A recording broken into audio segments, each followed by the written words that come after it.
Hello everyone. So we are discussing previous year questions of the chapter Principles of Inheritance and Variation and the topic Inheritance of one gene. In today's session we are going to discuss a long answer type question of 5 marks which was asked in the CBSE board 2019. So the question is, A part, how would you find out whether a given tall garden pea plant is homozygous or heterozygous? Substantiate your answer with the help of Punnett squares. B part, given below are the F2 phenotypic ratio of two independently carried monohybrid crosses. First, 1:2:1 and second, 3:1. Mention what does each ratio suggest. तो बेटा इस question के ए part में हमें बोला है कि अगर हमें एक टॉल गार्डन पी प्लांट का जीनोटाइप पता लगाना हो, यानी पता करना हो कि वो होमोजाइगस टॉल है या हेट्रोजाइगस टॉल, तो हम कैसे करेंगे और उसको हमें पुनेट स्क्वायर की हेल्प से एक्सप्लेन करना है। और बी पार्ट में हमें F2 जनरेशन के कुछ फिनोटिपिक रेशियो दिए गए हैं। क्रॉस 1 का रेशियो दिया है 1:2:1 और क्रॉस 2 का रेशियो दिया है 3:1। तो हमें बताना है कि ये कौन से इनहेरिटेंस के रेशियो हैं।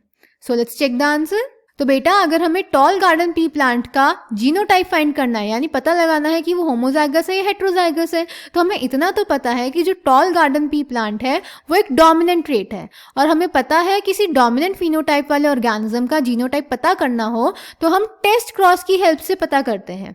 टेस्ट क्रॉस क्या होता है? जब हम एक डोमिनेंट फिनोटाइप वाले ऑर्गेनिज्म को उसके होमोजाइगस रेसेसिव पेरेंट के साथ क्रॉस करवाते हैं।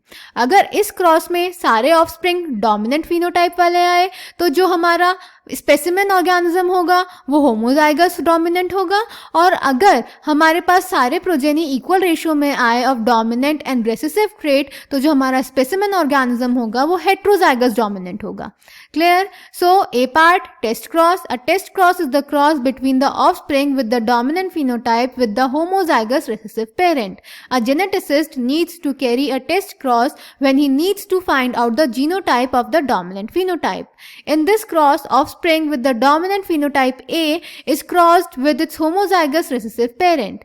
If the progenies obtained after this cross show all the dominant phenotypes, then the genotype of the dominant phenotype A will be homozygous, and if the progenies obtained show both type of characters, dominant as well as recessive, then the genotype of the dominant phenotype A will be heterozygous. अब cross बना के देख लेते हैं। अब homozygous tall भी हो सकता है और हेट्रोजाइगस भी। तो कंडीशन 1 में हम होमोजाइगस टॉल ले लेते हैं, that is capital T crossed with small t। तो बेटा जब हम कैपिटल T को स्मॉल t के साथ क्रॉस करवाएंगे तो गैमीट्स हो जाएंगे capital T and small t। तो जब कैपिटल T से फ्यूज करेगा तो बनेगा capital T small t, capital T small t, capital T small t and capital T small t। तो सबका जीनोटाइप आया कैपिटल T स्मॉल t। अब कैपिटल T स्मॉल t में कैपिटल T डोमिनेंट होता है तो सबका फिनोटाइप हो जाएगा टॉल। तो फिनोटाइप आ जाएगा ऑल टॉल प्लांट्स। तो क्लियर हो गया? अगर टेस्ट क्रॉस में सारे ऑफस्प्रिंग्स डोमिनेंट फिनोटाइप वाले आते हैं तो हमारा ऑर्गेनिज्म होमोजाइगस डोमिनेंट होता है। क्लियर? अब कंडीशन 2 देख लेते हैं। अगर हेट्रोजाइगस टॉल होगा that is capital T small t crossed with small t तो गैमीट्स हो जाएंगे capital T small t and small t। तो जब कैपिटल T स्मॉल t से फ्यूज करेगा तो बनेगा capital T small t, capital T small t, और जब स्मॉल t फ्यूज करेंगे तो बनेगा small t and small t। अब जो कैपिटल T स्मॉल t वाले जीनोटाइप होंगे ये फिनोटाइप देंगे टॉल, और जो स्मॉल t वाले जीनोटाइप होंगे ये फिनोटाइप देंगे ड्वार्फ। तो फिनोटाइप हमारे पास दो टाइप के आ जाएंगे, tall and dwarf, in the ratio of 1:1। और जीनोटाइप भी दो टाइप के आ जाएंगे, capital T and small t in the ratio of 1:1।